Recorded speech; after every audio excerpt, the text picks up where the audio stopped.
Tonight, the town of Daren Bandy evacuated due to a bushfire threat. An extreme storm rips through the South Burnett. Failures levelled at the Child Safety Department. And the famous horse stables going under the hammer.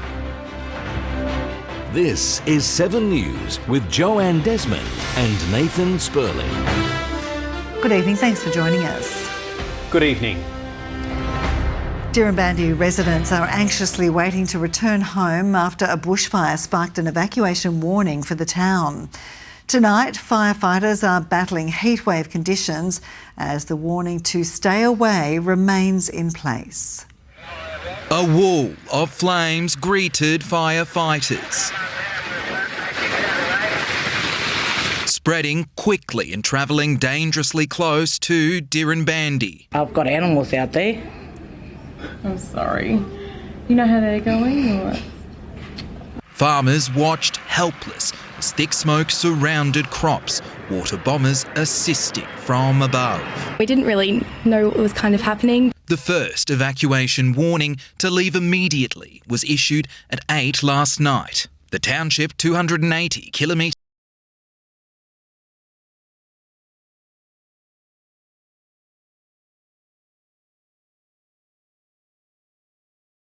at home. Dad's let us know he's safe and calls us regularly. The local hospital was evacuated and schools closed. Damaged power lines caused a blackout to more than 400 homes, businesses and essential services. Any resources that are needed will be there, and that is in the short and long term. Some residents travelled 80 kilometres north for refuge at an evacuation centre in St George. We were stuck here in St George, so we had to find accommodation last night and we're just waiting to hear on news. Temperatures today soared to 40 degrees in the danger zone. We are very hot conditions and it's going to get worse over the next few days. We're going up to extreme fire danger in some areas in the west. The fire could flare up at any moment as exhausted fire crews continue working to contain the blaze. Tom Duffy, 7 News. Meanwhile, firefighters have been battling a blaze at Greymare on the Southern Downs, which started from a lightning strike last Thursday. A South East Queensland Strike Force team arrived this morning to give those on the front line a much-needed break.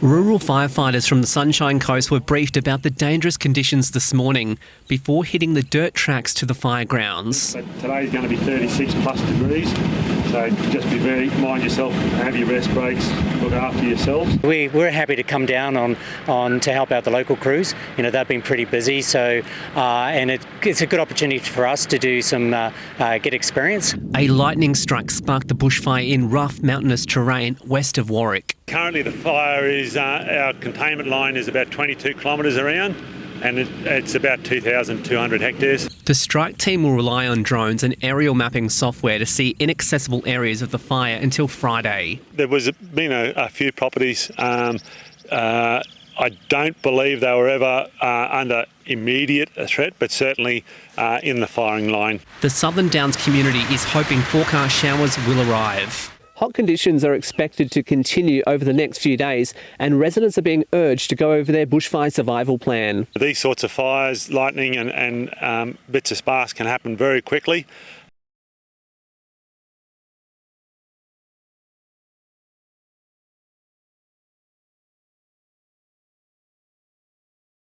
Ripped roofs from houses and businesses and left a trail of debris in a night of chaos at Moffatdale near Cherbourg. A pet dog reportedly died of fright, and in some cases the damage was so bad people can't return home. A storm of unprecedented fury shattered the calm of the evening and turned it into a nightmare for the residents of Moffatdale. I've never been so scared, I don't think. Within minutes, violent winds described as like a mini tornado tore through the town from the south just after 6 p.m. And normally anything that comes from south or northwest is normally very nasty. Power was lost instantly, leaving families in darkness and uncertainty. So we're hiding in the hallway, just praying that we don't get hurt. It's forced ripped roofs off houses, uprooted trees, shattered windows and doors and left debris scattered everywhere. Hundreds of thousands of dollars worth of damage. Council workers toiled into the night to clear the debris on the road, while power company crews repaired downed power lines. And all of a sudden we could hear metal screeching and I thought, oh no, we've lost the roof. Long-time resident David Rose's hay shed was destroyed, with pieces of tin flying nearly 1 kilometre into the neighbour's property, whose roof also was torn off. No one was injured, though one family dog was found dead this morning. They think it had a heart attack because it was still in its kennel, but it was dead, and they think it just couldn't stand the stress of it all. It's hard to ignore the devastation caused by the storm, with many homeowners waiting on insurance claims before they can even think about rebuilding.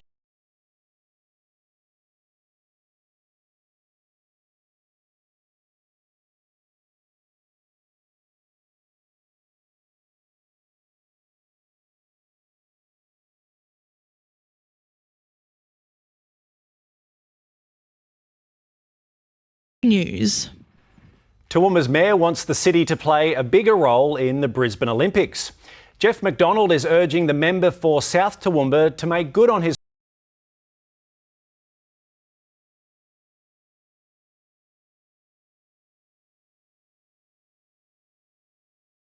time to throw Toowoomba into the mix. A former child safety officer claims murdered chinchilla toddler Cadence Mills should never have been left in the unsupervised care of her mother and killer stepfather. The officer alleges his team was under immense workloads and that systemic changes are to blame. 2-year-old Cadence Mills was murdered by her abusive stepfather, but it took years for authorities to even discover she was missing. The reality is there were child safety officers in that home, like literally in Cadence's home after she was deceased, and still did not realise that she was missing. 45-year-old Tane Disachi was sentenced in September to life in prison for her murder. The trial in Toowoomba heard she was beaten with a bamboo stick and forced to eat her own waste. You can't even fathom what her life was like, her short life was like. Its own guidelines state the Department of Child Safety should have gained custody. Former Child Safety Officer Fashel Chandani says systemic issues failed her. It's a secret society. Child safety is a secret society. He thinks an independent arm should have powers to investigate and report to the media. There's no external supervision. Everything sits within that hierarchical nature within an office. He worked in the same office with those who handled Cadence's case and claims officers were overloaded. The majority of child safety officers I talk to, caseloads are in excess of 20-25 kids. The department says it's gratified the horrendous death has been brought to justice. An internal team investigated, as well as externally by the Queensland Family and Child Commission. But the Commission does not report on what it does and won't reveal what recommendations it made, if any. Fashel hopes the new LNP government could bring change. Are the secrecy laws serving the authorities that are making fundamental failures and aren't being held to account? Josh van Staden, 7 News. A pumped hydro project involving Toowoomba's Crestbrook Dam could become a reality under the LNP's new energy plan. Government-owned Stanwell Corporation is in the process of purchasing the Crestbrook Hydro Energy Storage Scheme. It comes as the Crisafulli government dumped a pumped hydro project near Mackay. It's instead hoping to set up a range of smaller projects to stay on track for net zero commitments for Queensland. A Toowoomba property with a winning track record is going out of the hammer after decades of producing racehorse royalty. Dorello Lodge was owned by training legend Jim Atkins, and for the first time, the stables will be sold on to new blood. Pictures, medals and memorabilia. The name Jim Atkins is imprinted on Toowoomba's turf. Jim's racing legacy spans half a century. His knack of producing winners even earning him the title the Cup King of Queensland. He had an 80-year career in racing, which, not many people can say that. And, to train 3,000 winners, once again, not many people can say that. And that track to success started here at Dorello Lodge, named in honour of his best horse who won the Doncaster Handicap in 1975. Now home to some of the region's best working thoroughbreds. The stable complex is an important part of Toowoomba racing. It offers direct access to Clifford Park with 26 stables and 14 shared day yards. It's the first time the stables have come on the market in 50 years. So, significant property up for sale. The auction is planned for December 6. but we just don't know in this current climate what's going to happen. Jim died in 2010, but his legacy lives on, no matter who buys Dorello Lodge. He said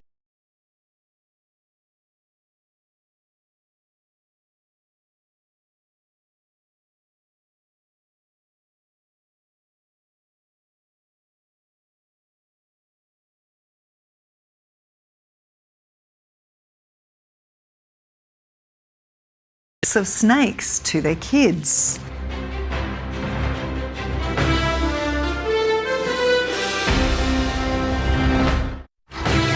Toowoomba turns to 7 News to keep up to date on local issues, and we want you to be a part of it. If there's something happening in your street, your suburb, we want to know about it. Send us a message or drop us an email. And thanks for joining us here on 7. A man accused of murdering another man and his dog is set to stand trial in 2 weeks. Philip Alistair Harris was charged with the murder of Peter Weaver in December 2019. The 63-year-old's remains were found by firefighters responding to a house fire in South Toowoomba.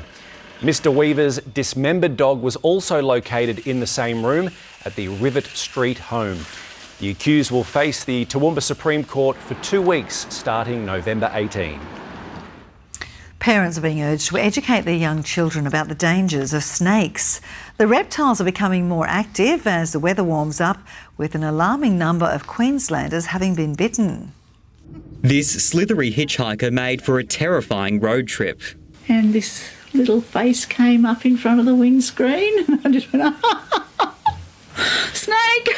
The tiny tree snake caused Fran, her sister and a friend to pull over at least 3 times. And invite it to get out, but it didn't want to get out. Snake season runs from September until April, and in the first 4 days of November, paramedics have already responded to at least 9 reports of snake bites across the state. A 2-year-old boy was recently bitten on the foot by an eastern brown in South Australia while going down a slide. It's still unclear whether babies are born with a fear of snakes or develop it. Professor Otmar Lipp says different parenting styles may explain why people show different levels of fear. The best predictor of children's fear of anything is the response that the parents show. Parents are being encouraged to explain the risks of snakes. Teaching children from an early age how dangerous they can possibly be is a very good thing. Because you never know where they might appear. Connor Alforque, 7 News. A group of hospitality professionals are coming together to protect the cafe industry. The Coffee Commune is running a competition to encourage Queensland communities to get behind their favourite coffee spot. It's an industry that's been hit hard by COVID and now the cost of living crisis. It's the first time in 35 years in the industry that I've seen all expenses go up at the same time, and it's been a very, very difficult few years for cafe owners. A report commissioned by the Coffee Commune shows close to 700 Queensland businesses will close by the end of the year. Most of the small businesses in cafe industry are owned by families, and so that has a flow-down effect. Cafe owner Jared Hoffman says he's noticed a change in how customers are spending. We see a lot of people using coins more than cash, so we know they're digging deep. The Love My Cafe competition is running in 6 regions across the state, looking to recognise local favourites in Toowoomba, the Fraser Coast, Bundaberg and Gympie. If the support's not there for the cafes, the money's not flowing through, there'll just be lease signs. Voters stand to win $1,000 cash, while cafes could take home $15,000 worth of training, marketing and mentoring. For more information,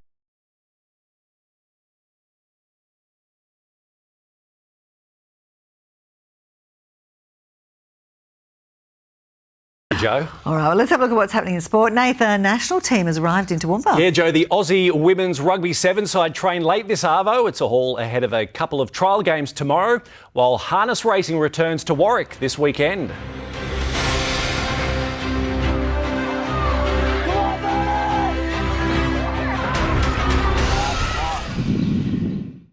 Stream 7 News anywhere, anytime, live and on demand on 7+. And with 7news.com.au, you'll know the news now. And welcome back for all of tonight's sport.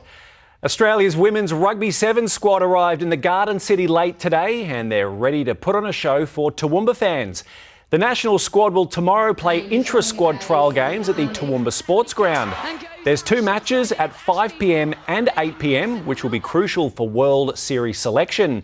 Now, the Southwest Sevens under-15s girls will also play throughout the evening. Entry is free and all the action starts at 2 p.m. with an open training session. The Darling Downs Harness Racing Club ran its first meeting in August after a 5-year hiatus, and they're back in action this weekend in Warwick. Sunday's meet will feature 8 races and entry is free for spectators. Pittsworth's Noel Denning has harness racing in his veins. He's been operating his Burwood stud for more than 40 years and is one of the country's top breeders. We've been with the harness horses right through sort of thing. We do have a few thoroughbreds as well, but mainly all standard breds, and there's about 400 horses here at the moment. And with 101 foals on the ground, Denning has no plans to slow down. He says there's a certain magic about trotting. Harness racing's so good when you can sit right on top of the sort of winning post and watch the horses go past, and most times they go past twice, not like the gallopers where you only see them come round once. And racing returns to the Downs this weekend with a meeting at Warwick. It's an 8-race meeting with 8 horses, so we should have good fields and, everything should go really well. Entry is free and gates open at 11 a.m. Everything's free. We've got free jumping castles, animal farm. If you've got a family, bring them along. It won't cost you the world unless you're a bad punter. Jack Lewis, 7 News. Rules me out then. Now, Pittsworth's Jackson Griffiths is still undefeated after 14 bouts, but on Friday night will face his toughest test with the former world champion standing between him and the WBC Australasian Grand Championship. It's part of a stacked fight night that will also feature the Australia versus India Cup. It's the 37th big fight night for Smithy's Promotions, and the man behind it is convinced it will surpass the others. This is the biggest show ever here on the Darling Downs, and we've had some great shows here, but it's incredible. 6 international fights on here, 4 title fights, the Australia versus India Cup. It's amazing. Pittsworth product Jackson Griffiths will have his work cut out for him against Mikel Vasquez, who held the IBF World Lightweight title from 2010 to 2014. Miguel's got a tremendous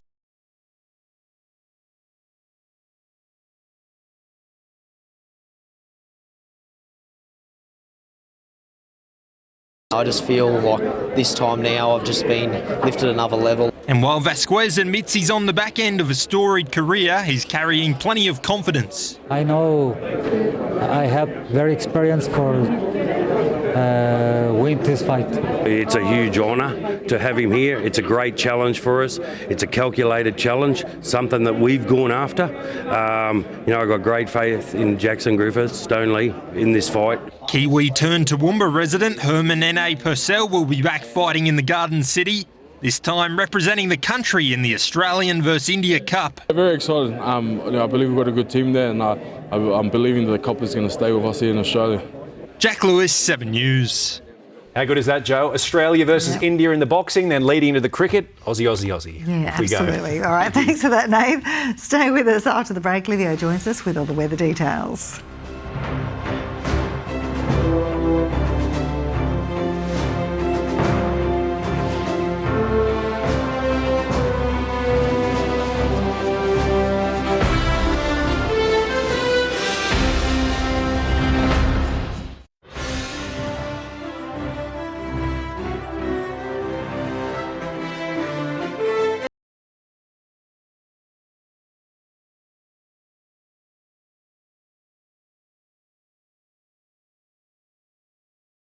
Area expands coastward and engulfs some of the more densely populated eastern districts. Inland areas are carrying the biggest burden, with temps more than 10 degrees above average and no end in sight to the stifling conditions. Already our temperatures are miles above average, and the trend will continue, with northerly winds dragging in a continuous train of equatorial air. Our top in Toowoomba today.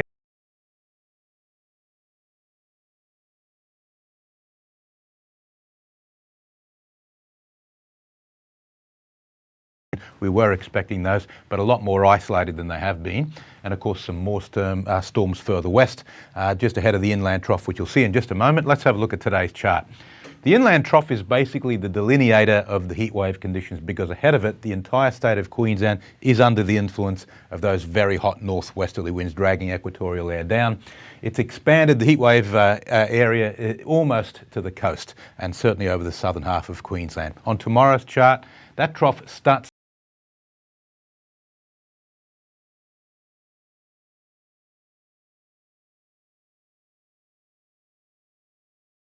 belt forecast. A heatwave warning remains current. Showers tomorrow with afternoon thunderstorms. Dalby 39 degrees, Gundawindi 41, Toowoomba 35 and Warwick 37.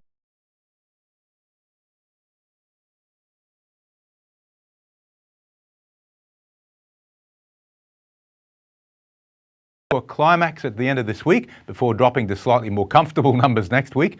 Friday onwards we'll see the return of thunderstorms, and for Warwick it's the same. You can see that both Thursday and Friday are stormy potentially days.